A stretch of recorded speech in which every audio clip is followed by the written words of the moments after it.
Almighty Allah never burdens the soul with more than it can bear. আল্লাহ সুবহানাহু ওয়া তাআলা সূরা বাকারার 286 নম্বর আয়াতে বলেছেন যে আল্লাহ তাআলা কখনোই একজন ব্যক্তিকে তার ধৈর্য সীমার বা সহ্য সীমার বেশি কোনো সমস্যা দিয়ে থাকেন না। আসসালামু আলাইকুম ডিয়ার ভিউয়ার্স, আমি মোহাম্মদ মিজানুর রহমান রনি আপনাদের সবাইকে স্বাগত জানাচ্ছি আমার আজকের এই সেশনটিতে। আমাদের আজকের আলোচনার বিষয় হচ্ছে কারা, কেন এবং কিভাবে জোরপূর্বক আমাদেরকে হতাশায় পর্যবসিত করছে। প্রিয় সুধী, আমরা এটা ফাইন্ড আউট করব তার আগে শর্ট করে জেনে নিই হতাশা বলতে আমরা কি বুঝে থাকি। অক্সফোর্ড ডিকশনারি মনে করে হতাশা হচ্ছে কোনো কিছু অর্জন করতে না পারার বা কোনো কিছু পরিবর্তন করতে না পারার ফলে সৃষ্ট একটা অনুভূতি, যেটা অবশ্যই বিরক্তিকর। আমরা আজকে আপনাদের সামনে যে তথ্যগুলো দিতে যাচ্ছি সেটা হয়তো আপনাদের বিবেককে এবং মনকে নাড়া দেবে, কিন্তু দুর্ভাগ্যজনক হলেও এটা সত্য। আমাদেরকে হতাশ করা হচ্ছে জোরপূর্বক, এবং যেটা খুবই ডেঞ্জারাস। হতাশা প্রধানত দুই ধরনের, মাইনর অ্যান্ড মেজর, ছোট এবং বড়। ছোট হতাশাগুলোতে আমরা প্রায় প্রত্যেকেই আমাদের জীবনের কোনো না কোনো পর্যায়ে আক্রান্ত হয়ে থাকি, এবং সেটা খুব সহজেই রিমুভ হয়েছে, সমাধান হয়েছে। এটা কোনো বড় ইস্যু না, এটা আমাদের লাইফে অত বড় কোনো ইফেক্ট ফেলে না। যেমন আপনার প্রিয় কুকুরটি মারা গেল, আপনার হতাশা কাজ করবে, দুঃখ কাজ করবে, এবং সময়ের সাথে সাথে আপনার সমস্যার সমাধান হয়ে যাবে, আপনি ঠিক হয়ে যাবেন। কিন্তু কিছু সমস্যা আছে, কিছু হতাশা আছে যেগুলো মেজর, বৃহৎ। এই বৃহৎ হতাশাগুলো, বৃহৎ ফ্রাস্ট্রেশনগুলো আমাদেরকে আমাদের জীবনের গতিপথ চেঞ্জ করতে বাধ্য করে ফেলে, আমাদের জীবনের গতিপথকে সম্পূর্ণ পরিবর্তন করে দেয়। এই বৃহৎ হতাশাগুলো আমাদের উপরে জোর করে চাপিয়ে দেওয়া হয়। আমরা আজকে সেগুলো নিয়ে আলোচনা করব। দুর্ভাগ্যজনক হলেও সত্য, আমাদের লিস্টের প্রথমেই রয়েছে বিদ্যালয় এবং শিক্ষক।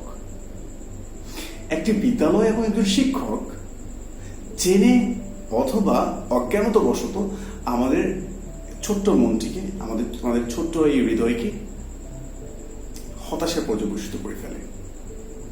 আমি আমার পার্সোনাল এক্সপিরিয়েন্স থেকে বলছি, আমি যখন অনেক ছোট ছিলাম, স্কুলে আমাদেরকে বিভিন্ন সেশন দেওয়া হতো, বিভিন্ন সাবজেক্ট পড়তে হতো। আপনারা জানেন, আপনারা পড়েছেন। তো আমি 90% দলে ছিলাম। 10% স্টুডেন্ট ছিল যারা সবই পড়তে পারতো, তারা অলরাউন্ডার ছিল।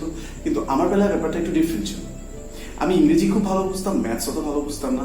যেহেতু আমি ইংরেজি ভালো বুঝতাম, সেটার জন্য আমাকে কোনো প্রকার বেনিফিট দেওয়া হতো না। আমি ইংলিশ ভালো বুঝতাম, এই কারণে আমাকে কোনো প্রেজ করা হতো না।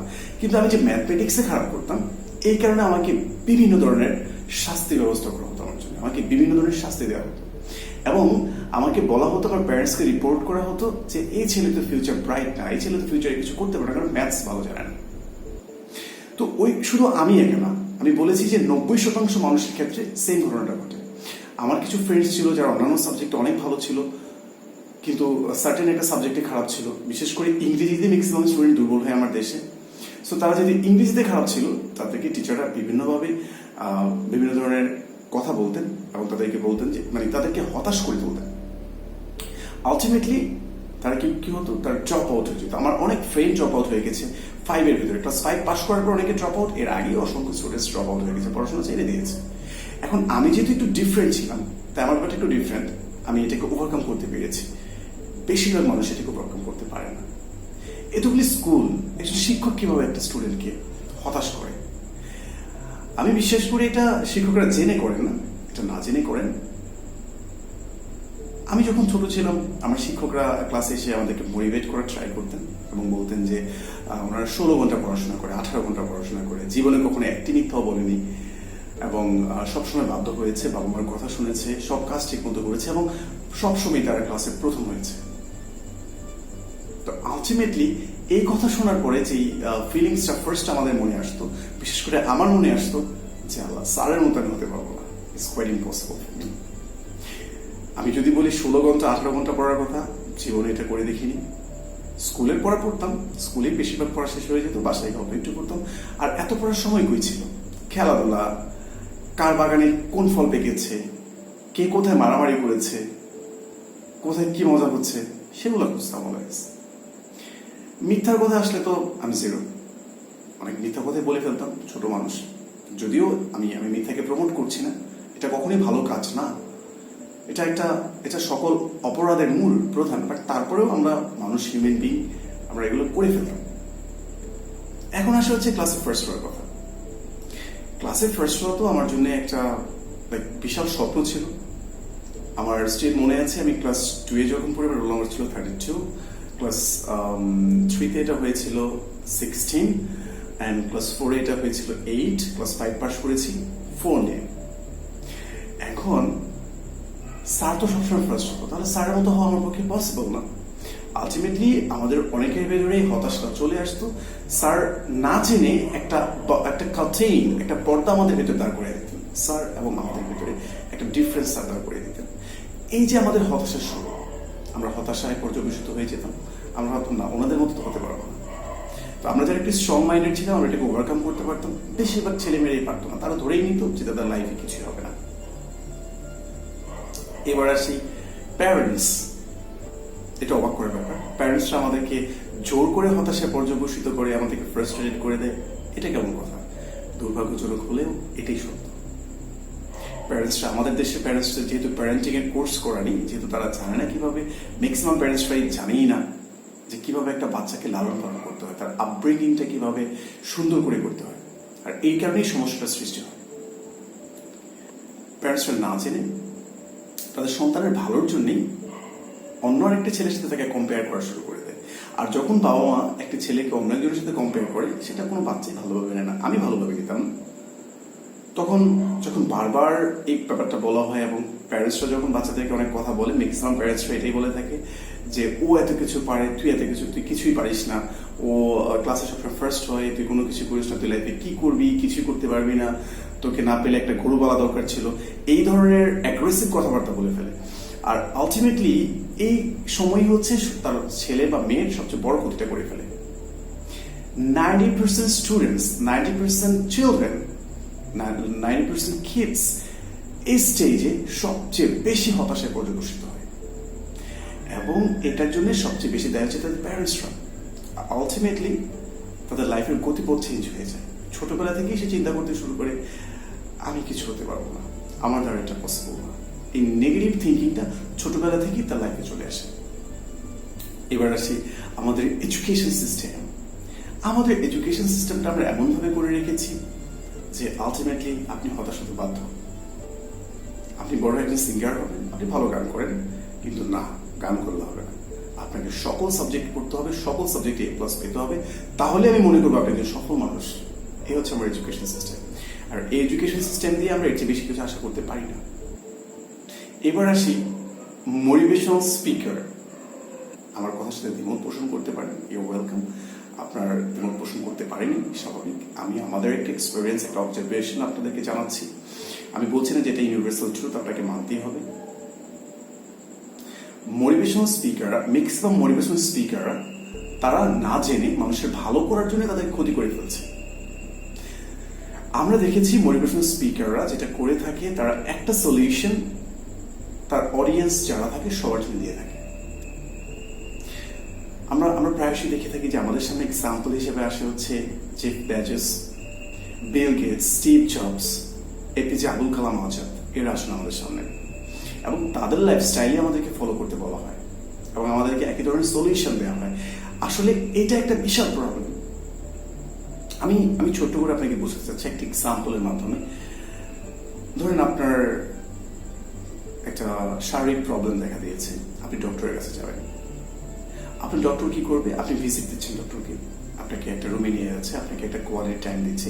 যদিও আমাদের দেশের ডক্টররা অত বেশি কোয়ালিটি টাইম দিয়ে থাকেন না, তারপরে আমি ধরে নিচ্ছি যারা ভালো মানের ডক্টর তারা আপনাকে একটা ভালো সময় দিচ্ছে, 5 মিনিটস 10 মিনিটস আপনার সাথে স্পেন্ড করছে, আপনার সমস্যাগুলো খুব কেয়ারফুলি শুনছেন এবং আপনাকে সমাধান দিয়ে দিচ্ছে। আপনি স্যাটিসফাইড, ডক্টরের কথাতে আপনি অর্ধেক সুস্থ হয়ে গেলেন, চলে আসলেন। এখন যদি ডক্টর 1000 মানুষকে একসাথে বসিয়ে, যারা সবাই হেডেকে আক্রান্ত, মাথা ব্যথায় আক্রান্ত, সবাইকে সমান সমাধান দিয়ে দেয়, তাহলে কি আপনার মনে হয় এই চিকিৎসাটা ফ্রুটফুল হবে? এই চিকিৎসাটা সফল হবে? আপনি কি সে ডক্টরের কাছে যাবেন? বিশ্বাস রাখতে পারবেন? আমি রাখতে পারবো না। আমি জানি না আপনি পারেন কিনা, আমি পারবো না। তো আমাদের মোটিভেশনাল স্পিকাররা যেটা করছেন, তারা একটা সলিউশন সবার জন্য দিয়ে দিচ্ছেন, এবং এই সলিউশনটাকে অ্যাপ্লাই করতে গিয়ে একজন মানুষ তার রিয়েল লাইফে দেখছেন যে এটা তার জন্য অ্যাপ্লিকেবল না, তার জন্য সুইটেবল না। যেই সলিউশনটা যে ওয়েতে বিল গেটস হয়েছেন, সেই ওয়েটা সে অ্যাপ্লাই করতে গিয়ে দেখছে তার লাইফে এটা কাজে লাগছে না, আলটিমেটলি সে হতাশ হয়ে যাচ্ছে। এবং এই হতাশাটা হচ্ছে ইচ্ছাকৃতভাবে জোরপূর্বক তাকে হতাশ করে ফেলা, এবং এটা খুবই ডেঞ্জারাস ক্যারিয়ারের ক্ষেত্রে। এবার আমরা দেখি আমাদের সোসাইটি কিভাবে আমাদেরকে জোরপূর্বক হতাশ করছে, ফ্রাস্ট্রেটেড করে দিচ্ছে। একটা ছোট্ট এক্সাম্পল আমি আপনাকে দিতে পারি, সেটা হচ্ছে বিসিএস অর নো বিসিএস। আমার বর্তমান সোসাইটি আমার সাকসেসকে মাপে হচ্ছে বিসিএস দিয়ে। আপনি বিসিএস পাস করেছেন, আপনি একজন সাকসেসফুল পারসন। এখন আপনাকে বুঝতে হবে বিসিএস পাস করার জন্য আপনাকে কি করতে হবে। একজন বিসিএস ক্যাডার হতে হলে আপনাকে অলরাউন্ডার হতে হবে, প্রতিটা সেক্টরে আপনার সমান জ্ঞান থাকতে হবে। ম্যাথমেটিক্স থেকে শুরু করে বাংলা, ইংরেজি, সাম্প্রতিক বিষয়, আন্তর্জাতিক নিউজ, এভরিথিং, আপনাকে সব বিষয় সম্পর্কে জানতে হবে। সো আলটিমেটলি বিসিএস তো 10% পিপল, যে 10% যারা ছোটবেলা থেকে অলরাউন্ডার তারা বিসিএস ক্যাডার হতে পারছেন। আমি এগ্রি করছি যারা বিসিএস ক্যাডার তারা সত্যি এডুকেটেড, তারা সত্যি অনেক ব্রিলিয়েন্ট, বাট তার মানে এই না যারা বিসিএস ক্যাডার না তারা ক্রিয়েটিভ না। আমাদের সোসাইটি যেহেতু আমাদের সাকসেসকে মাপছে বিসিএস ক্যাডার হওয়া দিয়ে, তার মানে আলটিমেটলি আপনি যারা যে ছোটবেলা সব সাবজেক্টে ভালো মার্কস পাচ্ছেন না, সব সাবজেক্টে আপনার সমান অভিজ্ঞতা বা যোগ্যতা নেই, ultimately you are failure, or আমি একজন ফেলিয়ার যেহেতু আমি বিসিএস ক্যাডার না। সো আলটিমেটলি আমার সোসাইটিও আমাকে ফ্রাস্ট্রেট করে দিচ্ছে, বিকজ আমি আমার এডুকেশনের শুরু থেকে ইন্টারমিডিয়েট থেকে বিসিএস জন্য প্রিপারেশন নিচ্ছি এবং আনফর্চুনেটলি আমি বিসিএস ক্যাডার হতে পারিনি। সো আলটিমেটলি আমার failure, I have no other way. Dear viewers, আপনাদের অবগতির জন্য জানাচ্ছি এই ভিডিওতে যে কথাগুলো আমরা বলেছি সেটা নিতান্তই আমাদের অবজারভেশন, এটা ইউনিভার্সাল ট্রুথ না। আপনি এটার সাথে একমত হতেই পারেন, নাও হতে পারেন, সম্পূর্ণ আপনার ব্যাপার। তবে যদি আমাদের কথাগুলো আপনার লাইফের সাথে মিলে যায়, আপনার ভালো লাগে, আমাদেরকে অবশ্যই লাইক করবেন, কমেন্ট দেবেন, শেয়ার করবেন এবং আমাদের চ্যানেলকে সাবস্ক্রাইব করবেন। যে ভিউয়ার্স, আমরা আজকে এই সমস্যাগুলো খুঁজে বের করেছি, এই সমস্যাগুলোর সমাধান নিয়ে আমাদের নেক্সট ভিডিওগুলো করবো। সেখানে আমরা সেপারেটলি প্রতিটা সেক্টর কিভাবে আমাদেরকে হতাশ করছে এবং সেই হতাশা থেকে আমরা কিভাবে বের হয়ে আসতে পারি সেগুলো নিয়ে কথা বলবো। ভালো থাকবেন সবাই, সুস্থ থাকবেন, আল্লাহ হাফিজ।